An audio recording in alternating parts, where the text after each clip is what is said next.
She slept with the boss, saying it was for work. So I exposed her to her proud father. I have been married to Kara for 3 years.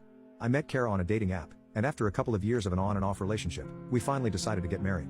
Kara is a creative developer for advertising, so she has odd and unorganized working hours, which I was accommodating until now.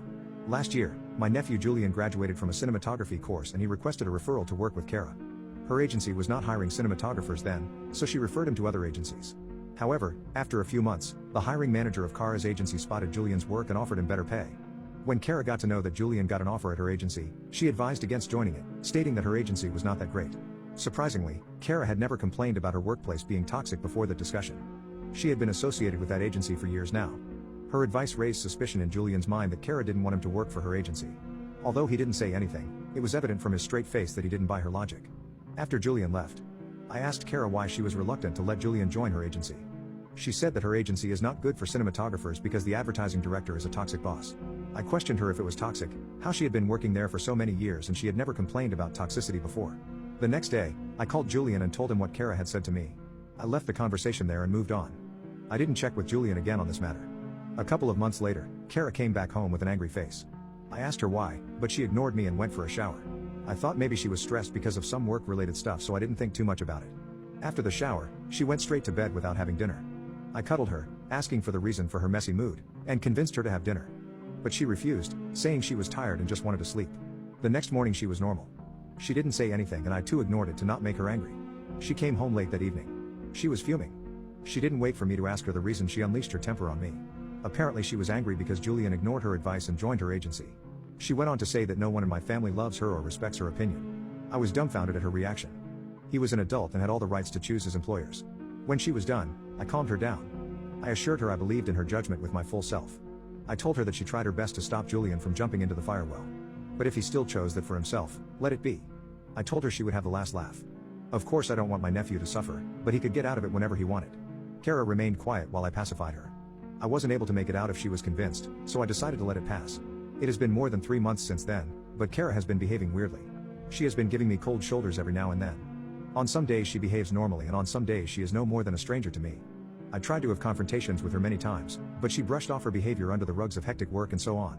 I asked her if she was still upset with Julian's incident, but she said he didn't exist for her. I know her remarks are rude, but I also know that it's temporary. I did not speak to Julian after he joined the agency, but I guess he is fine since he hasn't quit yet. I'm more concerned about Kara's behavior toward me. Sometimes I feel that her coldness is related to Julian ignoring her advice and she doesn't feel valued. And sometimes I feel it is something else I don't know how to get out of. Last week was Julian's birthday. So I called him up. He sounded cheerful, but when I asked him about his work, he got quiet and said he wanted to meet me. He said that he had taken off that day and wanted to have lunch with me. It took me by surprise because a 25-year-old definitely doesn't want to have lunch on their birthday with their uncle unless it's a serious business. I asked him if everything was okay at work. I thought Julian had realized that he shouldn't have ignored Kara, so I agreed to meet up. I was curious to know what Julian had for me. He was uncomfortable for most of the time. I asked him if anything was bothering him, but he said no. I even asked about his boss and work pressure, but he said that work was going great. His strange behavior made me uncomfortable, so I bluntly asked him if he wanted to share anything with me. He was caught off guard and admitted to having something on his mind. He told me that he had seen Kara being unusually close to her boss's creative head. They always had lunch and coffee breaks together. She often left with him early from the office, which was a matter of office gossip. He said that Kara being his aunt troubles him when people speak such filthy words against her. Since everyone in the office knows about Julian being my nephew, they don't gossip about Kara in front of him. I asked him if he was unsure about it. He clenched his palms and apologized to me at least 100 times and said he was sorry to tell me all this. Afraid of hurting me, he revealed the details only when I insisted. He added that it could be a mere rumor because they too have to accompany their boss during meetings. So it could be possible that Kara was leaving the office for client meetings. I was heavy-headed and unable to process the information. My problem was that Julian wasn't sure about it. It could be more speculation, baseless gossip. Besides, I had no evidence to confront Kara, which made my situation more suffocating. I went back home feeling disoriented. At the dinner table, I buried my head on the plate and nibbled my food. Kara asked me a few times if I was okay, but I just nodded. I was unable to sleep. I suddenly asked Kara, what was the exact reason why you didn't want Julian to join your agency? She was taken aback. She asked, why did you bring this topic up again? I told her with a straight face that I met Julian today and he was happy with his work as well as his boss. Kara rolled her eyes and kept down her phone. She took a long breath and said, look, you know my intention was not wrong. I'm not sure how he got along with his boss. Maybe because they both are of the same ideology. I asked her what she meant by the same ideology. She hesitantly told me that she found Julian to be a conservative mindset who raises an eyebrow when the length of a woman's skirt is short or if the neckline is a few inches down. For Julian's boss, it is almost safe to say that he is a chauvinist who looks down upon women in the team. She said Julian is nosy and likes to dictate the women at his house. So she wasn't comfortable with him working for her agency. I asked her why she didn't tell me. She said it would hurt me and it wasn't necessary to indulge in those details. I didn't say a word after that. As I retrospect, I realized she was right to an extent. I have often heard Julian telling my sister she is no longer young enough to wear such fashionable clothes or bright lip color. He was also against his sister's decision to move out of the house to live by herself.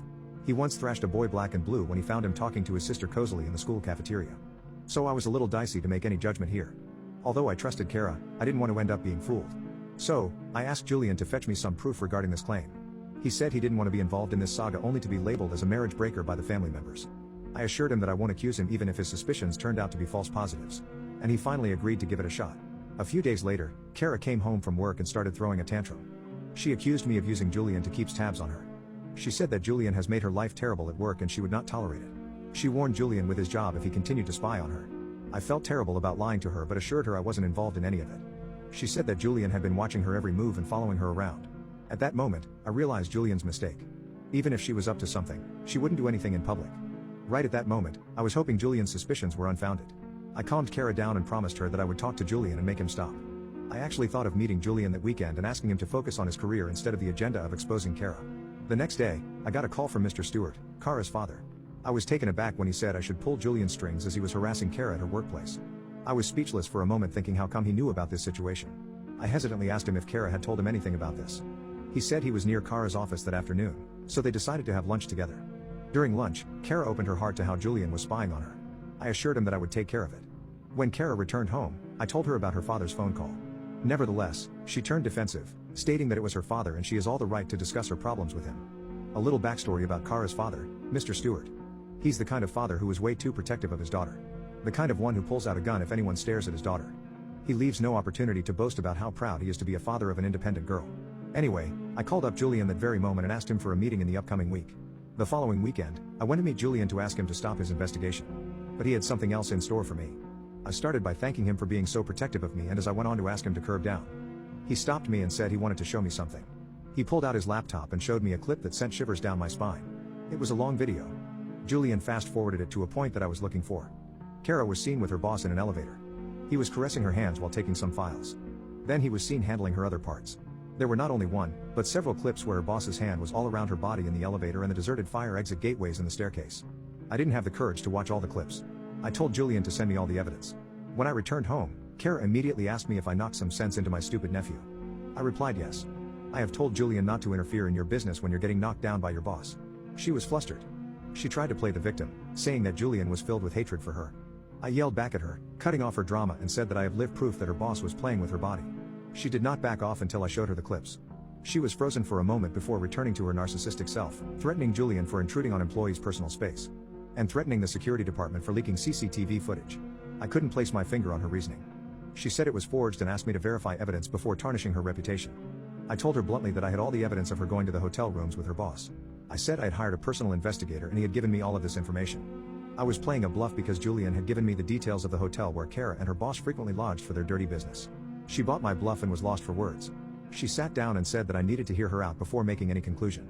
I said I was all ears to listen to her. She said, well, you know I'm in the advertising industry and it's part of the business. I needed to keep my boss happy. There's nothing personal between us. It's just for work, you know? I felt my gut spill out from my mouth. How did she say it was for nothing personal and it was all for work? If that's the case, her profession is no less than someone who sells their body for money. I can't believe that she was putting up this whole woman empowerment thing. That she was thriving in a man's world with her head held high. No, not with her head held high, but with her knees on the floor. I told her I wouldn't buy her logic and explained that she was just cheating. I made it clear that was the end for me and I would be filing for divorce. She didn't say anything.